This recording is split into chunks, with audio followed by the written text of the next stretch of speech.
چنانچہ اللہ نے فرمایا کہ اے ایمان والو خذو حذرکم، ہوشیار رہو۔ حذر کہتے ہیں ہوشیار اور چوکنا رہنے کو، یعنی تمہارا دشمن بڑا عیار ہے، بڑا مکار ہے۔ دشمن کی ہر سازش سے اہل ایمان کو ہمہ وقت محتاط رہنا چاہیے، ہوشیار رہنا چاہیے۔ اور اس کا مطلب یہ ہے کہ اللہ تعالیٰ نے اہل ایمان کو اس بات کی تعلیم دی ہے کہ ان کو دشمن کے مقابلے کے لیے ہر طرح کا ساز و سامان اپنے پاس تیار رکھنا چاہیے، یعنی اپنے دفاع کے لیے جو ہے جدید ٹیکنالوجی، جدید اسلحہ، جدید جتنے بھی چیزیں ہیں دشمن کے مقابلے میں اسے ہر طرح سے تیار رہنا چاہیے، اور دشمن سے زیادہ مضبوط اس کو اپنے آپ کو رکھنا چاہیے تاکہ دشمن جو ہے اس پر حملے کا سوچ بھی نہ سکے۔ تو اللہ نے یہاں ہمیں یہ تعلیم دی ہے کہ دشمن کے مقابلے کے لیے ہر سامان کو، ہر طرح کے اسباب کو ہم نے تیار رکھنا ہے، اور جب وقت پڑے تو دشمن کے مقابلے کے لیے فوراً نکل جانا ہے۔ یہ اللہ تعالیٰ کا حکم ہے، اور اسی حکم کی تعمیل کرنا یہ مسلمان کی ذمہ داری ہے۔ لیکن یہ کیسی عجیب سی بات ہے کہ آج مسلمان جو ہیں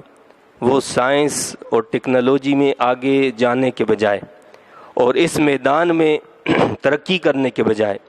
اس میدان میں کودنے کے بجائے ہماری جو نوجوان نسل ہے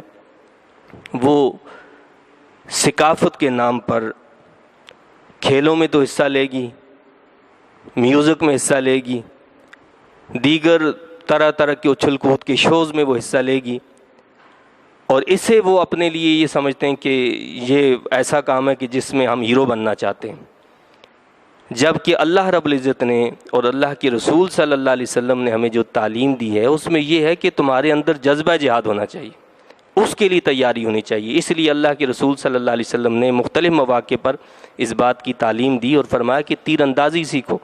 گھوڑ سواری سیکھو، یعنی یہ اس دور کی وہ چیزیں ہیں کہ جن کے ذریعے سے دشمن کا مقابلہ کیا جاتا تھا۔ اس کا مطلب یہ ہے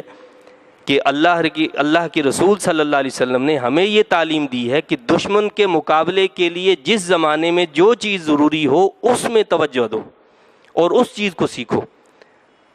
تب تمہارا دشمن جو ہے وہ رعب میں رہ سکتا ہے، وہ تم پر حملے کی سوچ نہیں سکتا۔ لیکن اگر تم نے اچھل کود میں اپنی زندگی کو گزار دیا اور کھیلوں کے نام پر اپنی زندگی کو ضائع کر دیا تو پھر دشمن تمہارے سر پر ہر وقت جو ہے وہ سوار رہے گا۔ تو اللہ نے فرمایا کہ اے ایمان والو ہوشیار رہو، پھر وقت آ جائے تو نکلو ٹولیاں بن کر یا نکلو سب مل کر۔ مقصد یہ ہے کہ جب جہاد کا وقت آئے تو موقع و محل کی مناسبت سے چاہو تو چھوٹے چھوٹے گروہ جو ہے بن کر ان کو بھیجا جائے دشمن کا مقابلہ کرنے کے لیے، اور اگر تقاضا اس بات کا ہو کہ سب مل کر دشمن کا مقابلہ کریں تو پھر فرمایا کہ اللہ نے کہ تم سب مل کر پھر دشمن کا مقابلہ کرو۔